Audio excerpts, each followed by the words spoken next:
Hola, soy Manuel Redondo y esto es Fe y Cerebro. Este es el tercer vídeo que hago sobre la Trinidad en el Antiguo Testamento. Hasta ahora me he enfocado en los encuentros del ángel del Señor con Abraham y he demostrado que ese ángel es también identificado como Yahweh. En este vídeo voy a enfocarme más en la historia de Jacob, concretamente en el momento en el que pelea con Dios, lo cual es la parte central de este vídeo. Esto es un argumento contra lo que los musulmanes suelen objetar contra la Biblia, la idea de que el Dios Todopoderoso no puede encarnarse y mucho menos para pelear con alguien y perder. Quédate a ver todo el vídeo porque te ayudará a estar preparado contra cualquier persona que se oponga a esta idea. Verás, lo que voy a hacer en este vídeo es básicamente repasar la vida de Jacob, resaltando ciertos episodios clave en su vida, para entender el encuentro que tuvo con Dios y cómo está en línea con la Trinidad. Para ello voy a usar ciertas referencias de los Targums arameos que nos ayudarán a entender cómo los judíos entendieron esos pasajes que voy a comentar aquí. Voy a demostrar desde el texto que Jacob peleó con Dios y prevaleció, y también demostraré que Jacob peleó contra el ángel del Señor, el cual, como ya he explicado en otros vídeos, es otra persona que se identifica como Yahweh. Antes de empezar, quiero aclarar que muchas personas han venido con pseudoargumentos en contra de lo que digo respecto a la Trinidad en el Antiguo Testamento, pero nadie, absolutamente nadie, ha aportado nada digno. La gran mayoría han soltado cosas que ya he respondido en vídeos anteriores y otros comentarios y se hace cansino repetir. Particularmente no respondo a testigos de Jehová, por dos razones. Porque no aportan nada, son un fraude intelectual, moral absoluto, y como han sido declarados de forma oficial secta tóxica en España, no quiero contaminarme. Lo dejo claro, no quiero perder el tiempo ni hacérselo perder a nadie. Eso sí, los musulmanes sois bienvenidos a comentar, argumentar y debatir. Eso sí, siempre cuando sea con buena actitud. Y empiezo con el vídeo. El primer texto que quiero que miremos está en Génesis 24. Aquí, como en el vídeo anterior que hice sobre la Trinidad en el Antiguo Testamento, lidio con Abraham e Isaac. Abraham es ya muy anciano y antes de partir de este mundo quiere asegurarse de que su hijo Isaac se casa con alguien del círculo de la familia de Abraham y no con una cananita. Para ello Abraham encomienda a su mayordomo que busque una mujer así para Isaac. Es importante aquí resaltar dos versículos. El primero es el versículo 1 que dice: Abraham era viejo, entrado en años, y el Señor había bendecido a Abraham en todo. Todo normal, ¿verdad? Lo que es curioso es lo que dicen los Targums de Jonatán y Jerusalén sobre este texto, porque estos Targums nos dicen que fue la palabra del Señor quien había bendecido a Abraham. Quizás algunos piensan que la idea de la palabra del Señor se refiere a la Biblia, que Abraham fue bendecido por la Escritura, pero Abraham no poseyó Escritura alguna, ya que esto vino más tarde, y el término la palabra del Señor viene de la memra del Señor. Memra significa palabra, y es un equivalente para los términos dabar y logos. En Génesis 16:1 podemos ver que la palabra del Señor, es decir, dabar Yahweh, se personó ante Abraham. Te dejo un enlace aquí arriba sobre un vídeo en el que explico cómo la palabra del Señor en Génesis 16:1 se refiere a un personaje en concreto. También dejo enlaces en descripción para que puedas leer los Targums, eso sí, están en hebreo y en inglés. El segundo texto que quiero destacar está en Génesis 24:3, que dice: Y te haré jurar por el Señor, Dios de los cielos y Dios de la tierra, que no tomarás mujer para mi hijo de las hijas de los cananeos, entre los cuales yo habito.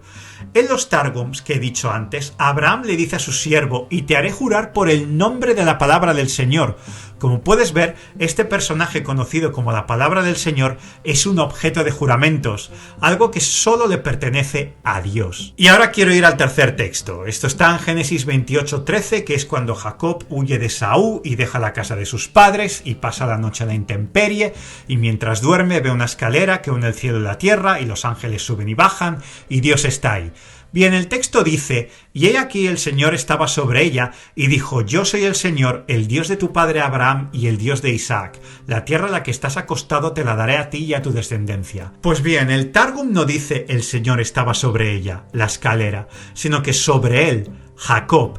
Esto es posible. Si lees este texto en la Biblia de las Américas, podrás ver una nota a pie de página que dice que este texto bien puede decir sobre ella o junto a él. El Targum dice que quien estaba sobre él, Jacob, era la gloria del Señor. Y él, la gloria del Señor, le dice a Jacob: yo soy el Señor, el Dios de tu padre Abraham y el Dios de Isaac. Como puedes ver, la gloria del Señor es un personaje que se identifica como Yahweh. Aquí uno puede decir que la gloria del Señor es el mismo personaje que la palabra del Señor o el ángel del Señor. Misma persona, pero con distintos títulos. Pero verás, el Targum Neófiti describe el relato de la creación en Génesis 1 como algo hecho por la palabra del Señor y la gloria del Señor. Génesis 1.2 dice que el Espíritu de Dios se movía sobre la superficie de las aguas. Y el Targum Neófiti identifica a este Espíritu de Dios con el personaje que has visto aquí, en Génesis 28.13, la gloria del Señor. Es más, cuando el ser humano es creado, la gloria del Señor o Espíritu del Señor bendijo a Adán y Eva, y la palabra del Señor les dijo que se multiplicaran. Es decir, la gloria del Señor y la palabra del Señor son dos personajes distintos, sin embargo son uno, porque en otros momentos de la vida de Jacob, por ejemplo, en Génesis 31.11, cuando Jacob tiene problemas con Labán debido a la posesión de un rebaño, Jacob dice que el ángel del Señor se le apareció en un sueño y se identificó como el Dios de Betel, al cual Jacob le hizo un voto y un altar, es decir, el mismo que se le apareció cuando vio la escalera que unía el cielo y la tierra. Y también en Génesis 35, cuando Jacob, por orden de Dios, vuelve a Betel, que es este mismo lugar donde Dios se le apareció, y Jacob vio esta escalera de la que hablo. Pues bien, el versículo 7 dice que Jacob edificó allí un altar y llamó al lugar El Betel, porque allí Dios se le había manifestado cuando huía de su hermano. La palabra original en hebreo que dice manifestado es nigelu, que está en la forma plural, y dice algo así como Dios se habían manifestado. Alguien puede decir que es el plural de majestad, pero hay mucha gente que dice que fuera de la Biblia no hay apenas referencias al plural de majestad. Esto lo dice, por ejemplo, el profesor de lenguas semíticas, el Dr. Gleason Archer, el rabino profesor en la Universidad de Oxford, Zibi Nassi, y muchos otros. El Corán también contiene el plural de majestad. Sin embargo, el profesor islámico Abdel Hassim dice que no hay indicios de que en la Arabia preislámica se usase algo como el plural de majestad. Pues bien, ¿qué hemos podido ver hasta ahora? Pues que los Targums, colecciones de interpretación sobre los textos sagrados para los judíos, nos presentan que están Yahweh, también el ángel de Yahweh, o conocido como la palabra de Yahweh, y la gloria de Yahweh, los cuales son tres personas distintas. En mis dos vídeos anteriores demuestro desde la Biblia cómo el ángel de Yahweh o palabra de Yahweh habla de Dios como si fuera otro, pero también es identificado como Dios, es decir, varias personas que llevan por identidad el nombre de Yahweh. También dejo claro en estos vídeos que menciono que este personaje, la palabra del Señor o ángel del Señor, tiene el poder de crear vida, ya que él es quien bendecirá a Abraham multiplicando su descendencia. Aquí he añadido al Espíritu Santo, aunque no tanto desde la pureza del texto bíblico, sino desde el Targum.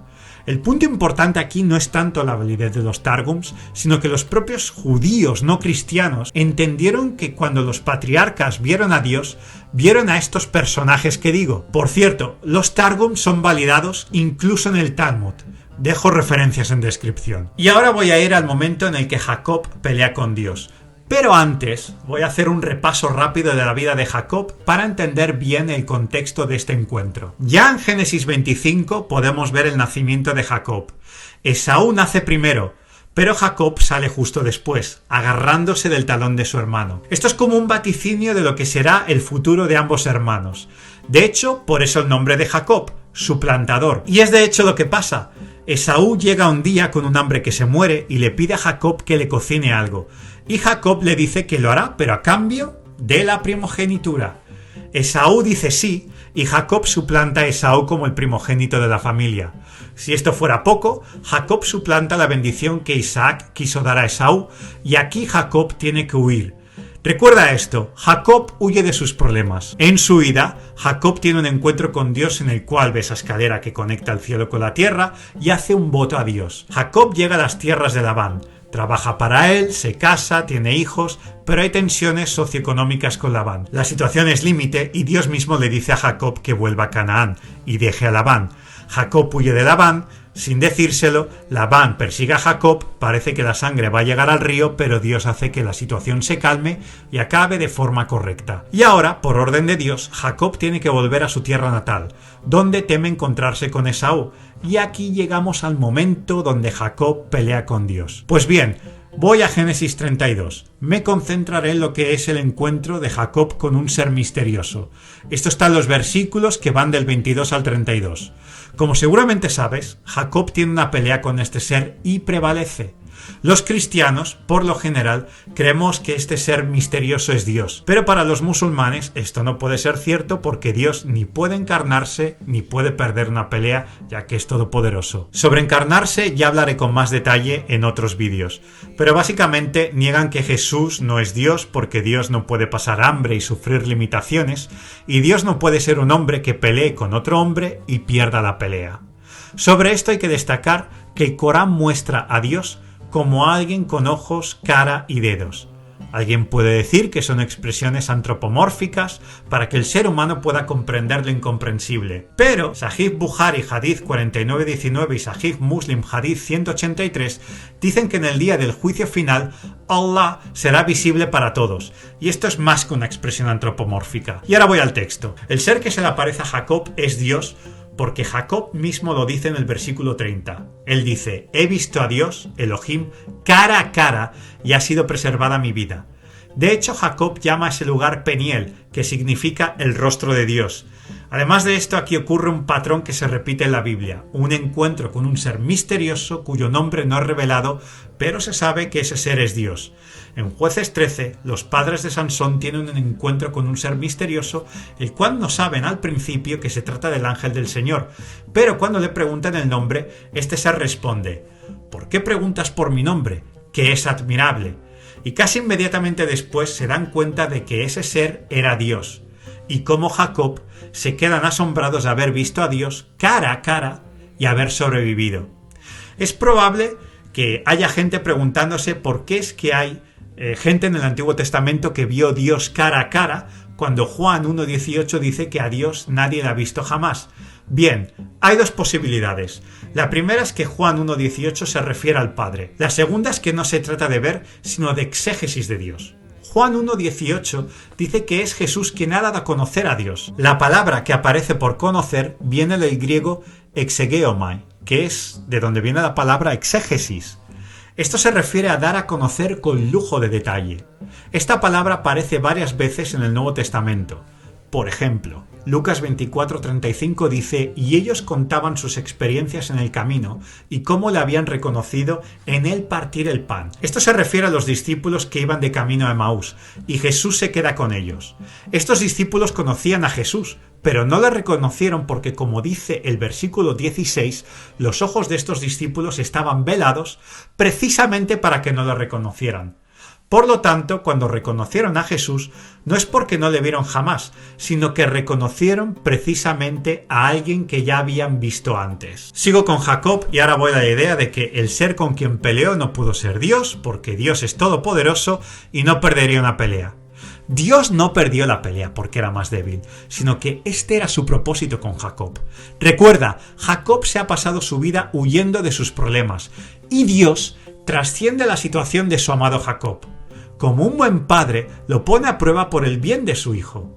Es curioso que mucha gente analiza este episodio con los ojos equivocados. Dios tiene que demostrar su poder sí o sí. Pero esta actitud estúpida de macho de gimnasio que tiene que ir enseñando los bíceps porque si no su autoestima se muere, no es de Dios, sino de los hombres. Dios ya sabe que es todopoderoso. Aquí lo que Dios prioriza es el amor, la instrucción a su amado Jacob.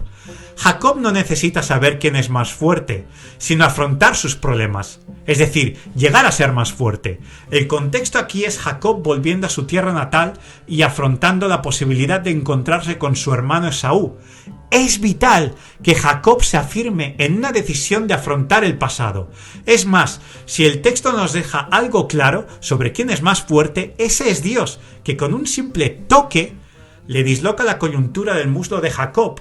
Por cierto, Oseas 12:4 confirma que Jacob peleó con el ángel del Señor. Sí, el mismo que Jacob confirma que es Dios porque lo vio cara a cara. Además de esto, la idea de pelear con Dios o resistir para así obtener una bendición no es única de este capítulo de la Biblia. En Apocalipsis 2:26 al 28 y 3:5 se puede ver la idea de salir victorioso de una orden o examen que Dios pone a su gente.